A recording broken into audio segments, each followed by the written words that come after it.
RSSന് മാത്രമായിട്ട് എന്ത് ഭാരതാംബ, RSSന് മാത്രമായിട്ട് എന്ത് കാവിക്കൊടി? നിങ്ങളിപ്പോൾ ഈ ശബരിമലക്ക് വരുമ്പോൾ ശ്രദ്ധിച്ചിട്ടുണ്ടോയെന്ന് അറിയില്ല, കർണാടക, തമിഴ്നാട്, ആന്ധ്ര, തെലുങ്കാന, ബംഗാൾ ഇവിടുന്നൊക്കെ വരുന്ന വണ്ടികൾ കാവിക്കൊടി കെട്ടിയിട്ടാണ്. അത് RSSൻ്റെ ആണോ? അപ്പോൾ എന്താ, കാവിക്കൊടി ഈ രാജ്യത്തിൻ്റെ പ്രതീകമാണ്.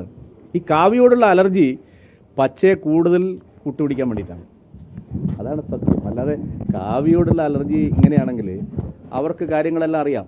പക്ഷേ മുസ്ലിം വർഗീയതയെ കൂടുതലായിട്ട് കെട്ടിപ്പുണരാൻ വേണ്ടിയുള്ള വ്യഗ്രതയിലാണ് കേരളത്തിലെ മുന്നണികൾ. അതാണ് കാവിയോടുള്ള അലർജി. കണ്ണൂർ ജില്ലയിലും മലപ്പുറം ജില്ലയിലും കോഴിക്കോട് ജില്ലയിലും ഇത് വ്യാപകമാണ്. PFI കേന്ദ്രങ്ങളിൽ ആ PFIക്കാരെ കൂട്ടിയിട്ടല്ലേ ഇപ്പോൾ ഈ രണ്ട് കൂട്ടരും തെരഞ്ഞെടുപ്പിൽ മത്സരിക്കുന്നത്. PFI ഭീകരത നിരോധനത്തിന് ശേഷവും കേരളത്തിൽ അവസാനിച്ചിട്ടില്ല എന്നുള്ളതിൻ്റെ തെളിവാണത്. പോലീസ് ശക്തമായ നടപടി സ്വീകരിക്കുന്നില്ല. ആൾ വാഹനത്തിൻ്റെ റോഡ് സൈഡിൽ നിന്ന് വർത്തമാനം പറഞ്ഞതിൻ്റെ പേരിൽ ആൾക്കൂട്ട വിചാരണ, പാർട്ടി ഓഫീസിൽ കൊണ്ടുപോയി വിചാരണ, രക്ഷിതാക്കളെ വിളിച്ചു വരുത്തി പിന്നെ ഒത്തുതീർപ്പാക്കുന്നു എന്നാണ് പറയുന്നത്. എന്താ ഇത്? സദാചാര പോലീസ് മാത്രമല്ല, സദാചാര കോടതി. ഇതാണ് താലിബാൻ എല്ലായിടത്തും ചെയ്തുകൊണ്ടിരിക്കുന്നത്. താലിബാൻ വൽക്കരണത്തിൻ്റെ മൂർത്തരൂപമാണിത്. ഇതിനെതിരെ ഒരു നടപടിയും സർക്കാർ എടുക്കുന്നില്ല. പിണറായിലല്ലേ സ്ഥലം? അദ്ദേഹത്തിൻ്റെ നാട്ടിലല്ലേ?